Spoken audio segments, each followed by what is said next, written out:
Os carros elétricos vêm se tornando uma tendência no mercado automobilístico. Mas será que vale a pena ter um aqui no Brasil? Para ajudar a responder essa pergunta, o Olhar Digital preparou uma matéria especial com os prós e contras dessa tecnologia em ascensão. Por exemplo, comparando os modelos elétricos com os veículos a combustão e levando em consideração a disponibilidade de estações de carregamento pelo país. Acesse o nosso site e dê uma olhada nesse conteúdo super interessante, não percam. E por falar em automóveis, muita gente que quer comprar um carro está esperando pelas medidas anunciadas pelo governo federal para diminuir o preço de alguns veículos. Resumidamente, carros de até R$120 mil terão descontos em impostos. A diminuição da carga tributária vai variar de 1,5% a 10,7%. E tudo isso será temporário. A princípio, fala-se em 4 meses.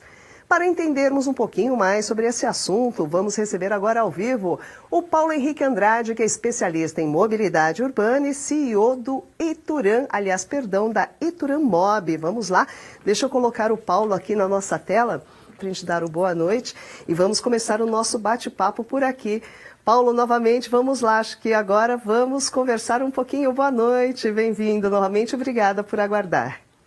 Boa noite, tranquilo, estou à disposição. E temos também o Ricardo, como eu falei para vocês, o Ricardo Roa, que é analista líder e sócio da KPMG. Ricardo, vamos lá, boa noite.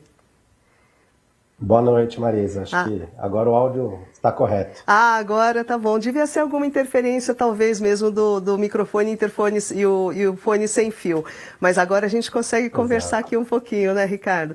Vamos lá, eu queria começar com você falando sobre esse setor automobilístico que recebeu aí o plano do governo federal e eu queria saber a sua opinião se isso ajuda, em que sentido ajuda o mercado para a venda de veículos e até para o consumidor também. Legal, Marisa. Eu acho que assim, em termos de estímulo, a gente tem um ponto aí benéfico de que busca uma ajuda sim, mas, né, como ainda falta regulamentação, foi anunciado, mas ainda falta uma série de diretrizes. Você mesmo mencionou que o ajuste ali, que daria um desconto, poderia ser até, no máximo, 10,7%, em veículos que hoje, de fato, estão um pouco mais caros, né, para a população. Talvez o consumidor ele ainda tenha um pouco de ansiedade para o que está por vir, né, porque tinha uma expectativa de alguns pacotes ali com relação à linha de crédito, eventualmente usar até o FGTS para aquisições. Então, acho que o pessoal está ainda um pouco ceticista, aguardando vir regulamentações e esperando que vem para frente. E para o lado do fabricante, o que ele mais precisa é que tenha algo muito mais a longo prazo.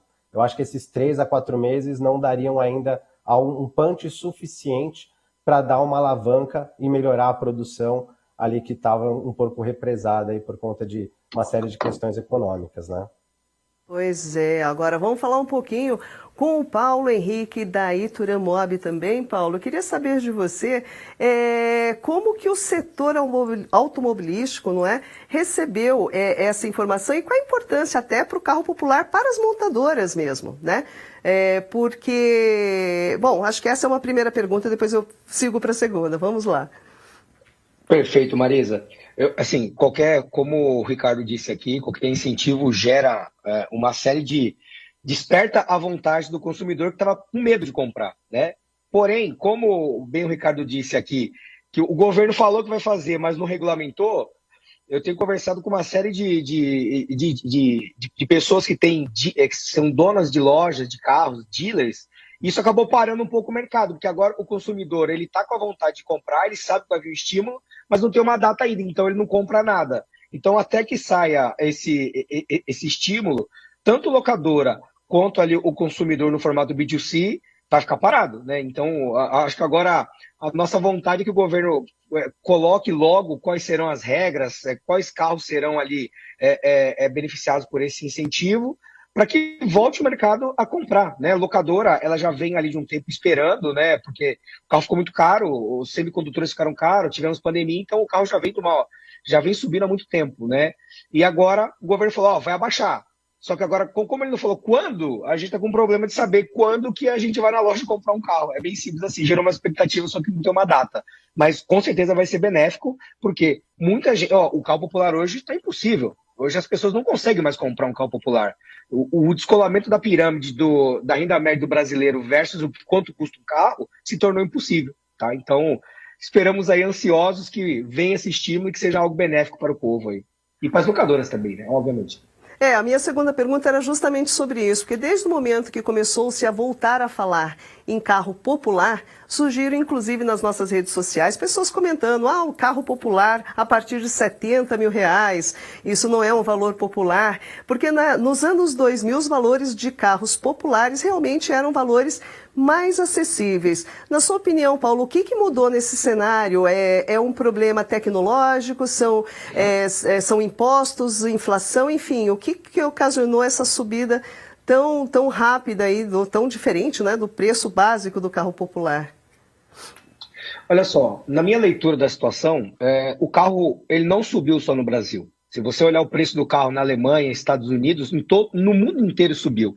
E isso tem a ver, na minha leitura, por conta dessa virada tecnológica que os carros vão ter que passar para que ele chegue ali num carro de energia limpa. Então tem um investimento pesado das montadoras para que isso ande com velocidade, porque isso não tem mais volta. Segundo, a gente teve guerra, teve pandemia, e todo o insumo para fabricar um carro aumentou muito. E sem contar que no mundo o dinheiro ficou mais caro. Então, foi uma série de fatores que ocasionaram essa subida, que não foi só no Brasil, foi no mundo inteiro. Se você olhar, o preço do carro na Alemanha subiu, os Estados Unidos subiu, todos os países subiram, tá? Então, na minha leitura, é um conjunto de fatos que fizeram com que o carro subisse muito, né?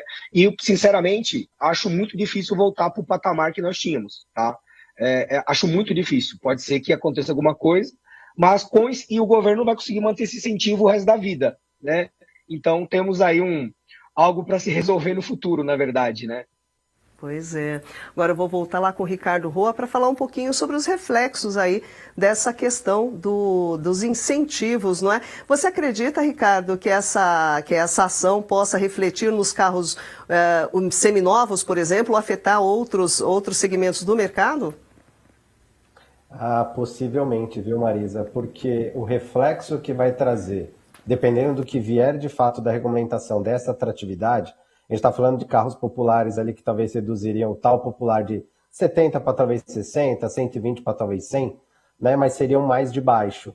Aqueles seminovos com baixa rodagem, eu acho que vai ter uma atratividade dos vendedores de seminovos trazerem carros com mais tecnologia, competindo um pouco mais com esses carros ainda.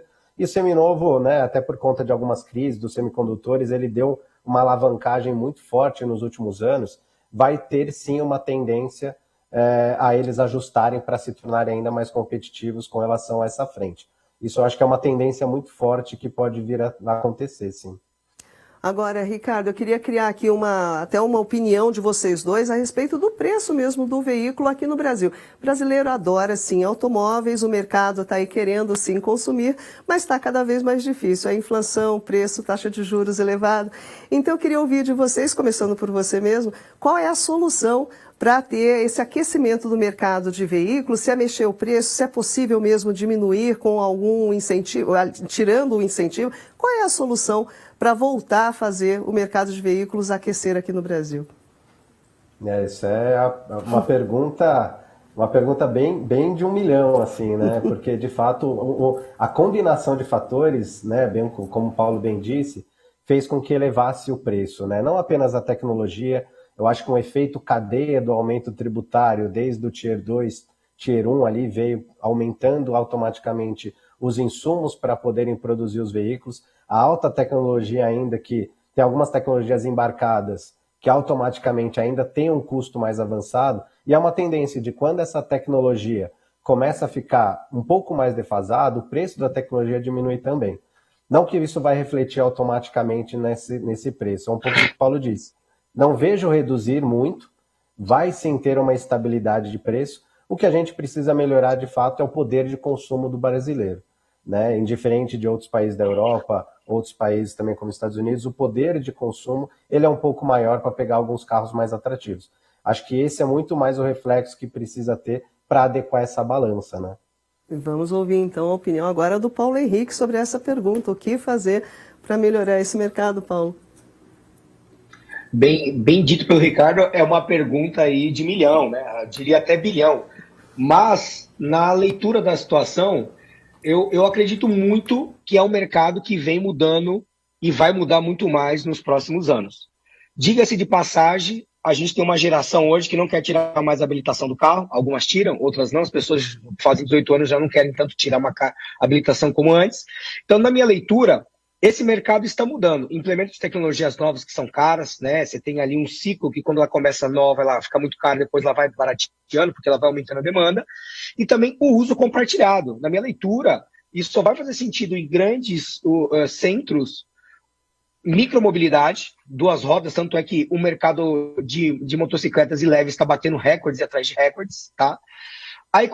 A nova economia compartilhada, nem todo mundo hoje vai ter um carro só para uma pessoa. Eu acredito muito que as locadoras vão começar a investir, já tem feito isso, muitos projetos onde mais que um usuário utiliza um asset que está cada dia mais caro e vai ficar mais caro por conta de SG, por conta de tecnologia. Então, aumentar o poder aquisitivo da população é algo realmente que a gente depende do governo, de políticas econômicas inclusivas, né, que o Brasil faz muito bem, mas não vai fazer para quem vai comprar um carro. A gente sabe que essas pessoas que recebem benefício do governo não vão conseguir comprar um carro de 70 mil reais, que ainda é muito caro.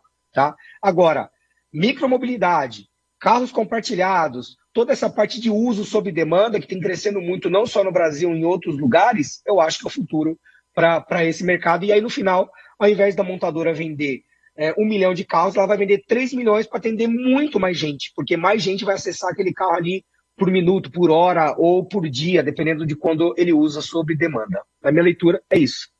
Muito bacana a opinião dos dois, muitíssimo obrigada. Nós falamos aqui com Paulo Henrique Andrade, que é especialista em mobilidade urbana e CEO da Iturão Mob. Muito obrigada, Paulo Henrique, pela participação. Obrigado, foi um prazer, Marisa. Obrigado, Ricardo. Um abraço. Obrigado, e também falamos com o Ricardo. Ricardo, muitíssimo obrigada. Ricardo Roa, muito obrigada por participar aqui com a gente também. O Ricardo, ele é analista líder e sócio da KPMG. Muito obrigada, boa noite. Obrigado, Marisa. Boa noite, pessoal. Boa noite. Muito bacana, pessoal. Foi uma discussão bem legal. Gostei muito. Espero que vocês também tenham aproveitado bastante. É isso aí.